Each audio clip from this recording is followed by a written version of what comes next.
ಎಲ್ಲಾ ಹಾನಿಯಿಂದ ಕೂದಲನ್ನು ರಕ್ಷಿಸುತ್ತೆ. ಬರೀ Amrut noni reach root premium hair oil. ಇವತ್ತು ನಿರ್ಧಾರವಾಗುತ್ತಾ ರೇವಣ್ಣ ನಿರೀಕ್ಷಣಾ ಜಾಮೀನು ಭವಿಷ್ಯ.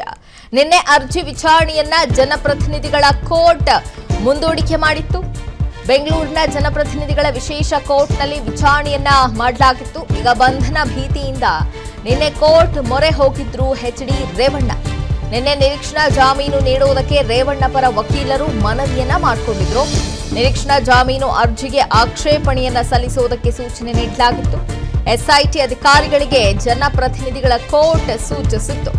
ಇವತ್ತು ಅರ್ಜಿ ವಿಚಾರಣೆಯನ್ನ ಜನಪ್ರತಿನಿಧಿಗಳ ಕೋರ್ಟ್ ನಡೆಸಲಿದೆ. ಹಾಗಾಗಿ ನಿರೀಕ್ಷಣಾ ಜಾಮೀನಿಗೆ ಸಂಬಂಧಪಟ್ಟಂತೆ ಏನಾಗುತ್ತೆ ಭವಿಷ್ಯ ಅನ್ನುವಂತಹ ಒಂದು ಕುತೂಹಲ ಈಗ ಮನೆ ಮಾಡಿದೆ. ಜನಪ್ರತಿನಿಧಿಗಳ ಕೋರ್ಟ್ ನಿನ್ನೆ ಅರ್ಜಿಯ ವಿಚಾರಣೆಯನ್ನ ನಡೆಸಿ ಅದನ್ನು ಇವತ್ತಿಗೆ ಮುಂದೂಡಿಕೆ ಮಾಡಲಾಗಿತ್ತು. ಹಾಗಾಗಿ ನಿರೀಕ್ಷಣಾ ಜಾಮೀನು ಸಿಗುತ್ತಾ ಇಲ್ವಾ ಅನ್ನೋದು ಇವತ್ತು ಗೊತ್ತಾಗುತ್ತೆ ಎಚ್.ಡಿ. ರೇವಣ್ಣ ಅವರಿಗೆ. ಒಂದ್ ಕಡೆ ಎಸ್ಐಟಿ ಅಧಿಕಾರಿಗಳು ಈಗಾಗಲೇ ಅವರಿಗೆ ನೋಟಿಸ್ ಅನ್ನ ಕೊಟ್ಟಿದ್ರೂ ಕೂಡ ವಿಚಾರಣೆಗೂ ಕೂಡ ಹಾಜರಾಗಿಲ್ಲ. ರೇವಣ್ಣ ಎಸ್ಐಟಿ ಶಾಕ್ ನೀಡಿದ ರೇವಣ್ಣಗೆ ಈಗಾಗಲೇ ಆರೋಪಿಗೆಲ್ಲ ಸಾಕ್ಷಿಗಳನ್ನ ನಾಶಪಡಿಸಿರುವಂತಹ ಸಾಧ್ಯತೆ ಇದೆ. ಜಾಮೀನು ನೀಡಿದ್ರೆ ದೂರುದಾರರಿಗೆ ಬೆದರಿಕೆ ಹಾಕಬಹುದು ಅಂತ ಹೇಳಿ ಎಸ್ಐಟಿ ಆಕ್ಷೇಪವನ್ನ ವ್ಯಕ್ತಪಡಿಸಿದೆ. ಈ ಬಗ್ಗೆ ಮತ್ತಷ್ಟು ಡೀಟೇಲ್ಸ್ ಅನ್ನ ಕೊಡ್ತಾರೆ ನಮ್ಮ ಪ್ರತಿನಿಧಿ ಎಸ್.ಕೆ. ಮಂಜುನಾಥ್, ಈಗಾಗಲೇ ಭವಿಷ್ಯ ಏನಾಗುತ್ತೆ, ನಿರೀಕ್ಷಣಾ ಜಾಮೀನು ಸಿಗುತ್ತಾ ಅನ್ನುವಂತಹ ಒಂದು ಕುತೂಹಲ ಇದೆ. ಒಂದ್ ಕಡೆ ಎಸ್ಐಟಿ ಅಧಿಕಾರಿಗಳು ಕೊಟ್ಟಿರುವಂತಹ ನೋಟಿಸ್ಗೂ ಕೂಡ ತಲೆ ಕೆಡಿಸ್ಕೊಂಡಿಲ್ಲ ಎಚ್.ಡಿ. ರೇವಣ್ಣ. ಏನಾಗಬಹುದು ಇವತ್ತು?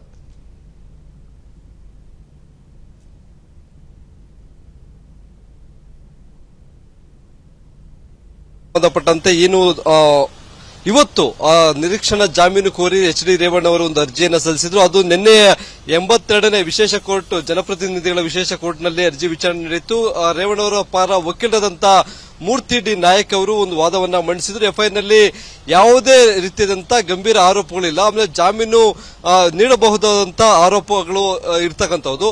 ಹಾಗಾಗಿ ನಮ್ಮ ಕಕ್ಷಿದಾರರಿಗೆ ಜಾಮೀನನ್ನ ಕೊಡಬೇಕು ಅಂತಕ್ಕಂಥ ಒಂದು ಮನವಿಯನ್ನ ಮಾಡಿದ್ರು. ಆದ್ರೆ ಎಸ್ಐಟಿಯ ಎಸ್ಪಿಪಿ ಏನಿದ್ದಾರೆ ಅವರು ಸಲ್ಲಿಸಿದಂತ ಒಂದು ಆಕ್ಷೇಪಣೆಯಲ್ಲಿ ಆರೋಪಿಯ ವಿರುದ್ಧ ಮತ್ತೊಂದು ಸೆಕ್ಷನ್ ಅನ್ನ ಅಳವಡಿಸೋದಕ್ಕೆ ಅಂದ್ರೆ ಎಫ್ಐಆರ್ ಏನ್ ದಾಖಲಾಗಿದೆ ಹೊಳೆನರಸೀಪುರ ಪೊಲೀಸ್ ಠಾಣೆಯಲ್ಲಿ, ಅದಕ್ಕೆ ಸಂಬಂಧಪಟ್ಟಂತೆ ಹೆಚ್ಚುವರಿಯಾಗಿ 376 ಸೆಕ್ಷನ್ ಅನ್ನ ಸೇರಿಸಬೇಕಾಗಿದೆ. ನನ್ನ ಜೀವನದಲ್ಲಿ ನಾನು ಮಾತ್ರವಲ್ಲ, ನನ್ನ ಕೂದಲು ಕೂಡ ಆಗಿರ್ಬೇಕು ಸ್ಟ್ರಾಂಗ್ ಅಂಡ್ ಸ್ಟೈಲಿಶ್. ಬರೀ Amrut noni reach root premium hair oil ನೊಂದಿಗೆ. Reach root premium hair oil. ಹಾಗಾಗಿ ನಾವು ಅಲ್ಲಿನ ಮ್ಯಾಜಿಸ್ಟ್ರೇಟ್ಗೆ ಒಂದು ಮನವಿಯನ್ನ ಮಾಡಿದ್ವಿ. ಹಾಗಾಗಿ ಆರೋಪಿಗೆ ಯಾವುದೇ ಕಾರಣಕ್ಕೂ ನಿರೀಕ್ಷಣಾ ಜಾಮೀನನ್ನ ಕೊಡಬಾರದು ಅಂತಕ್ಕಂಥ ಒಂದು ಮನವಿಯನ್ನ ಸಹ ಮಾಡಿದ್ರು. ಅದರ ಜೊತೆಗೆ ಎಸ್ಐಟಿ ಸಲ್ಲಿಸಿರ್ತಕ್ಕಂಥ ವರದಿಯು ನ್ಯಾಯಾಧೀಶರ ಕೈಯಲ್ಲಿ ಸಿಕ್ಕಿರಲಿಲ್ಲ. ಹಾಗಾಗಿ ಆ ವರದಿ ಬರಬೇಕು. ನಂತರ ಏನು ನಿರೀಕ್ಷಣಾ ಜಾಮೀನಿಗೆ ಒಂದು ಆಕ್ಷೇಪಣೆಯನ್ನು ಸಲ್ಲಿಸೋದಕ್ಕೆ ಸಹ ಸೂಚನೆಯನ್ನ ಕೊಟ್ಟು ನಿನ್ನೆ ನಡೆದಂತ ವಿಚಾರಣೆಯನ್ನ ಮುಂದೂಡಿ ಇವತ್ತಿಗೆ ನಿಗದಿಪಡಿಸಿದ್ದಾರೆ.